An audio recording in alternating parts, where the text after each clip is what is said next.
ദൂരെ ആണെങ്കിലും പനിയുന്ന. ഞാനൊന്ന് മൂത്രം ഒഴിക്കാൻ ഇറങ്ങി ഉടനെ ഇവനും പുറകിന് വരും. അതെന്താ അതിന്റെ ഒരു ഗുട്ടൻസ് എന്താ? അപ്പോഴായിരിക്കും ആലോചിക്കുന്നത് ശരിയാ മൂത്രം ഒഴിച്ചില്ലല്ലോ.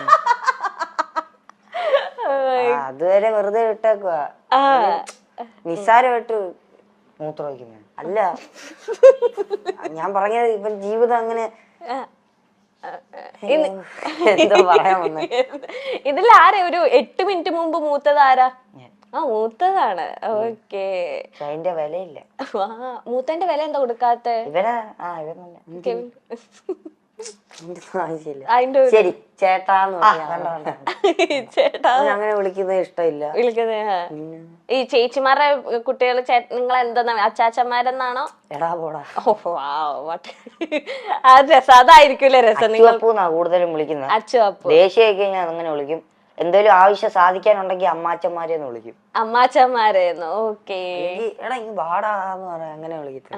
അമ്മാച്ചന്മാര് മറ്റേ കോട്ടയം സൈഡിലല്ലേ? ഓക്കെ. ഈ ചേച്ചിമാരെന്ന് പറഞ്ഞാൽ നിങ്ങളെക്കാളും കുറച്ചധികം ഏജ് ഡിഫറൻസ് ഉള്ളവരാണ്. ഇതാ ഒരുമിച്ചൊക്കെ പറഞ്ഞു. അതെ, നല്ല പ്രായമുണ്ട്. അതെ, അവരും കെട്ടി അവർക്കും കുട്ടികളുണ്ട്. അപ്പം ചേച്ചിമാരെ നിങ്ങൾ ഒരു അമ്മയ്ക്ക് തുല്യ ഒരു ചേച്ചി അമ്മ എന്നൊക്കെ പറയുന്ന പോലെ തന്നെ ആയിരിക്കുമല്ലോ നിങ്ങളെ കുഞ്ഞുനാൾ തൊട്ട് നിങ്ങളുടെ മേജർ ഡിസിഷനിൽ പപ്പയുടെ മമ്മിയുടെ ഒപ്പം തന്നെ ചേച്ചിമാരും പളിയന്മാരൊക്കെ ഉണ്ട്. അപ്പം ചേച്ചിമാരായിട്ടുള്ള ആ ഒരു ഗിവ് ആൻഡ് ടേക്ക് അല്ലെങ്കിൽ ആ ഒരു ഇന്റിമസി ഒക്കെ എങ്ങനെയാ? ചേച്ചിമാരുമായിട്ടായിരുന്നു ഞങ്ങൾ കൊച്ചിലെ തൊട്ട് കൂടുതൽ ഇതും അവരുടെ കൂടെ ഒക്കെ ആയിരുന്നു പണ്ട് തൊട്ടേ ഞങ്ങൾ കിടക്കുന്നത്. ഇവനായിരുന്നു കൂടുതൽ കൊഞ്ചിരി. രണ്ട് ചേച്ചിമാർക്ക് ഇവന് ഇച്ചിരിയേ ഉള്ളായിരുന്നു എന്നെക്കാളും. ചെവിയൊക്കെ ഇങ്ങനെ ഒട്ടി. നീ എങ്ങനെ അതെല്ലാം കണ്ട് പറഞ്ഞു? ഇവന്റെ ഒരു ക്വാളിറ്റി അല്ല, വൃത്തിയിട്ട ക്വാളിറ്റി ഇതാ. വേറെ ആരെങ്കിലും എന്തേലും പറയും, അത് ഇവൻ കണ്ടുപിടിച്ചാന്നുള്ള രീതിയിൽ ഇവൻ എല്ലായിടത്തും പറയും. ഇപ്പൊ കണ്ടോലെ തന്നെ ഇവൻ കണ്ടിട്ടില്ല, പക്ഷെ അത് കഴിഞ്ഞു. അത് വേറെ എല്ലാം പറഞ്ഞില്ല, കംപ്ലീറ്റ് ആകത്തില്ല. കണ്ട പോലെ പറയല. പക്ഷെ അത് കേട്ടിരിക്കാനും പറ്റൂട്ടോ. ഞാനൊക്കെ കേട്ടിരുന്ന കണ്ടില്ലേ? അത് ബമ്പർ ചിരിന്ന് എന്തോ ഒരു ക്ലോക്കിന്റെ എന്തോ ഒരു ഇത് കിട്ടി, ഗിഫ്റ്റിന്റെ ഒരു ജുവലറിയുടെ എന്തോ ഒരു ഇതിന്റെ ആയിട്ടാ ഗിഫ്റ്റ് കിട്ടിയത്. അപ്പൊ ഏതോ ഒരാൾ പറഞ്ഞ ആ ക്ലോക്കില് ഗോൾഡിന്റെ ഇതാണ്, അതീ പുറകെ എഴുതി വെച്ചിട്ടുണ്ട് 1500 രൂപന്ന്. ഇവന് ഇത് എല്ലായിടത്തും നടന്ന് പറയാ. അതെന്നാലും പുള്ളി പറഞ്ഞെന്നുള്ള രീതിയും പറയത്തില്ല, ഇവൻ എല്ലായിടത്തും നടന്ന് പറയാ ഇതുണ്ട്. ഒരു ഉറപ്പില്ലാതെ ഇവൻ പറയുന്നത്. എന്തെങ്കിലും പറയാനുണ്ട് ഇതിനെ പറ്റി? ഉള്ള കാര്യമായോണ്ടേ ഞാനൊരു തമാശക്ക് അവിടെ പറഞ്ഞു. ഇവനെല്ലാം അങ്ങ് സീരിയസ് ആയിട്ട് എടുക്കും. ഞാൻ പറയുന്നത് എന്താണെങ്കിലും നേരെ അമ്മയുടെ അടുത്ത് പറയും. അമ്മ എന്നിട്ട് അത് വെച്ച് എന്നെ കളിയാക്കും.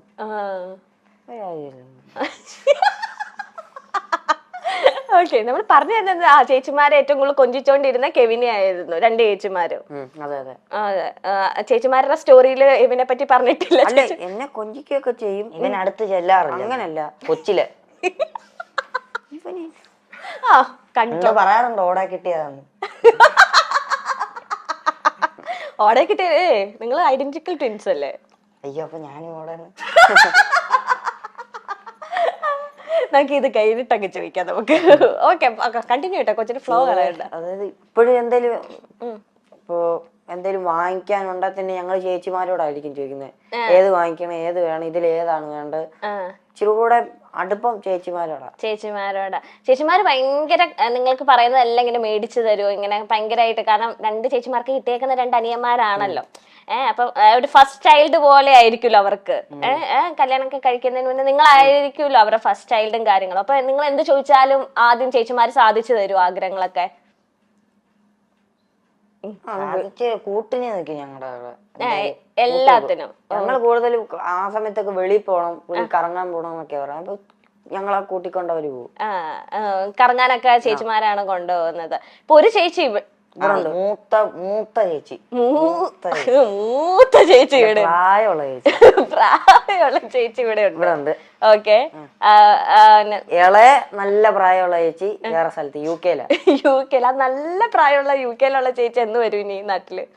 ഈയിടയ്ക്ക് ഒന്ന് വന്നായിരുന്നു. അത് കഴിഞ്ഞ് പോയി. ഹസ്ബൻഡും കൊച്ചും ഒക്കെ ആയിട്ട് വന്നായിരുന്നു. അവര് ഫാമിലി ആയിട്ട് UK സെറ്റിൽഡ് ആണ്. ഓക്കെ. അളിയന്മാരെങ്ങനെയുണ്ട്? അളിയന്മാരെങ്ങനെയുണ്ട്? ഞങ്ങളെക്കാളിലും അതായത് ഇപ്പൊ പിന്നെ അവര് തന്നെ എങ്ങനെയാ ഞങ്ങളെ അളിയന്മാരെന്ന് പറയുന്നത്? അവരുടെ ബന്ധുക്കാരൊക്കെ വരുമ്പോ ഓരോരുത്തർ അവരുടെ വീട്ടിൽ പെണ്ണ് കാണാനൊക്കെ ചെല്ലുമ്പോ കാണിക്കല്ലോ ഇത് പെണ്ണ്. ഓരോരുത്തർ അവരുടെ വീട്ടിൽ പെണ്ണ് കാണുമ്പോഴോ എന്തൊക്കെയാണ് ഈ പറയുന്നത്? അളിയൻ ചേച്ചിനെ കെട്ടി കഴിഞ്ഞല്ല, ഇനി അളിയൻ പെണ്ണ് കാണുന്നുണ്ടോ? അങ്ങനെയല്ല, പെണ്ണ് കാണാൻ വന്ന സമയത്ത് ഇങ്ങനെ എന്താ പരിചയപ്പെടുത്തുന്ന എന്താണ് സംഭവം ഉണ്ട്, ഇത് അമ്മായിയപ്പൻ ഇത് എനിക്ക് ഉറപ്പിച്ച ഉണ്ട്, ഞാൻ ഇപ്പൊ വെച്ച സാധനം അങ്ങനെ ഉണ്ട്. അപ്പോ പിന്നെ ഇതാരാന്ന് ചോദിക്കുമ്പോ അളിയന്മാരാന്ന് പറയാൻ അവർക്ക് എന്തോ ഒരു അഭിമാനം. പിന്നെ അല്ലേ ഞാൻ എന്തൊക്കെയാണ് ഈ പറയുന്നത്? അത് നിങ്ങൾ എന്തൊക്കെയായി പറയുന്നത്? മറ്റേ ഹാഷിർ പറയുന്നത് എന്തെങ്കിലും കൊച്ചു കേരളത്തിൽ നടക്കത്തോ? ഓക്കെ. അല്ല, അളിയന്മാര് എങ്ങനെ എടാ പോടവരെ നിങ്ങൾ തോളത്തൊക്കെ ഇട്ട് എന്നെ ഉണ്ട് അങ്ങനെയൊക്കെയാണോ? അങ്ങനെയൊന്നുമില്ല.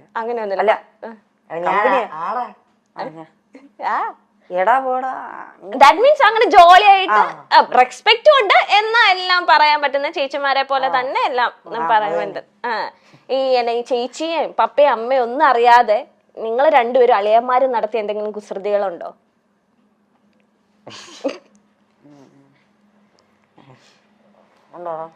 അങ്ങനെ ചോദിച്ചാ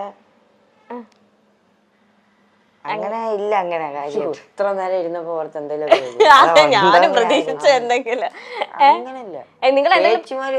ചേച്ചിമാരെ അങ്ങനെ നിങ്ങൾ അളിയൻ ഗ്യാങ്സ് അങ്ങനെ ഒന്നും ഒപ്പിച്ചിട്ടൊന്നുമില്ല. ഈ സീക്രട്ടുകളൊക്കെ ഈ മനസ്സിൽ ഇരിക്കാത്തത് ആർക്കാ നിങ്ങളെ രണ്ടുപേരുടെ ഇടയില്? വെളിയിൽ പറയുന്നത് ആരാ? അത് ഇവൻ എന്തേലും എന്തേലും ഒരു സംഭവം നടന്നു കഴിഞ്ഞ് ഇവന്റെ ഇടയിൽ എനിക്കറിയത്തില്ല, ഇവൻ എന്തേലും സംഭവിച്ചു കഴിഞ്ഞാൽ ആരോടെങ്കിലും പറയണം. അത് അയാൾ കേട്ടില്ലേ പോലും അവന് പറഞ്ഞു തീർക്കണം.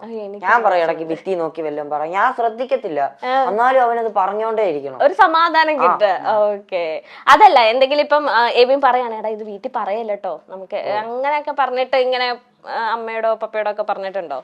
വീട്ടിൽ പറയാ ഉണ്ടോടാ? ഇല്ല, അങ്ങനില്ല. ഈ പറഞ്ഞ പോലെ തന്നെ എനിക്ക് ഒളിപ്പിക്കാൻ അറിയത്തില്ല രഹസ്യം. അല്ല, രഹസ്യങ്ങൾ അങ്ങനെ ഇല്ല. അതുകൊണ്ടാ ഇപ്പൊ നിങ്ങൾ ഇപ്പം പഠിക്കുന്ന ടൈം ആയാലും ഇനിയിപ്പം ഫ്യൂച്ചറിലായാലും ഇപ്പം നിങ്ങൾ ഡിഫറെന്റ് കോഴ്സസ് ആകുമ്പോഴായാലും നിങ്ങൾ ഒന്ന് സെപ്പറേറ്റ് ആവേണ്ട വരും, അല്ലെങ്കിൽ നിങ്ങളുടെ ജോലി ഭാഗമായിട്ട്, അല്ലെങ്കിൽ ചിലവർക്ക് ഇനി ചിലവർ നിങ്ങളിൽ ആരെങ്കിലും ഒരാൾ എബ്രോഡ് പോവുക, അല്ലെങ്കിൽ ജോലിയുടെ ഭാഗമായിട്ട് നിങ്ങൾക്കൊന്ന് സ്പ്ലിറ്റ് ആകേണ്ട ചിലപ്പോൾ വരുമായിരിക്കും, വരാതിരിക്കട്ടെ. അങ്ങനെ വന്നിട്ടുണ്ടെങ്കിൽ നിങ്ങൾക്ക് അത് ഭയങ്കര സങ്കടമാവോ? എങ്ങനെ? സങ്കടമൊന്നുമില്ല. സങ്കടമായിട്ടല്ല, ഇപ്പൊ എപ്പോഴും ഞങ്ങള് തമ്മിൽ സംസാരം ആരേലും ഇല്ലേ, ആ ഒരു ചെറിയ ഒറ്റപ്പെടലേ ഉള്ളു, അല്ല സങ്കടമായിട്ടില്ല. അല്ല, അവിടെ ചെന്ന് കഴിയുമ്പോ ആരേലും ഒക്കെ കൂട്ടിന് കാണുമല്ലോ സംസാരിക്കും. അതിപ്പോ ഇരുന്ന് പറയാം, എന്നാലും 2 ദിവസം കഴിയുമ്പോ എടാ നീ എവിടെയാ അങ്ങനെ വിളിക്കാറില്ല, ഒരു മൂകത കാണും. അങ്ങനെ വിളിക്കേണ്ട ആവശ്യം നിങ്ങൾക്ക് ഇപ്പൊ വന്നിട്ടില്ല. ഇപ്പൊ നിങ്ങൾ 24/7 നിങ്ങൾ ഒരുമിച്ചായിരിക്കും. അങ്ങനെ വന്നിട്ടുണ്ടെങ്കിൽ നിങ്ങൾ രാത്രി കിടക്കുന്ന നേരത്തെ എപ്പോഴെങ്കിലും അങ്ങനെയൊക്കെ ചിന്തിച്ചിട്ടുണ്ടോ? ഇനി നമ്മൾ കുറച്ച് നാൾ കഴിയുമ്പോ പഠിത്തത്തിന്റെ ആവശ്യമായിട്ടോ ജോലിയൊക്കെ ആവശ്യമായിട്ടോ? അങ്ങനെ ചിന്തിക്കുമ്പോ എന്തോ ഒരു എക്സൈറ്റ്മെന്റ്. കാര്യം ഇത്ര നാൾ ഒരുമിച്ചല്ലേ, ഇനിയും പോകുമ്പോ എങ്ങനെയായിരിക്കും എന്ന് അറിയാൻ വേണ്ടി. കളർഫുൾ ആയിരിക്കും, എക്സൈറ്റ്മെന്റ് ആന്നൊക്കെ. പിരിയാനല്ല, എങ്ങനെ ഇരിക്കും? ഇമോഷൻസ് ഒക്കെ ഏറ്റവും കൂടുതൽ ആർക്കാ? കരയുന്ന മാത്രല്ല, അല്ല കരയുന്നല്ല ഉദ്ദേശിക്കുന്നത്. എല്ലാ കൂടുതൽ ദേഷ്യമാണെങ്കിൽ ദേഷ്യം കൂടുതൽ ഇവന്, വിഷമാണ് വിഷമം കൂടുതൽ ഇവന്, വാശിയോ? എല്ലാ ഇമോഷൻസും നിങ്ങൾ എവിനാണ് ഏറ്റവും കൂടുതൽ അല്ലേ?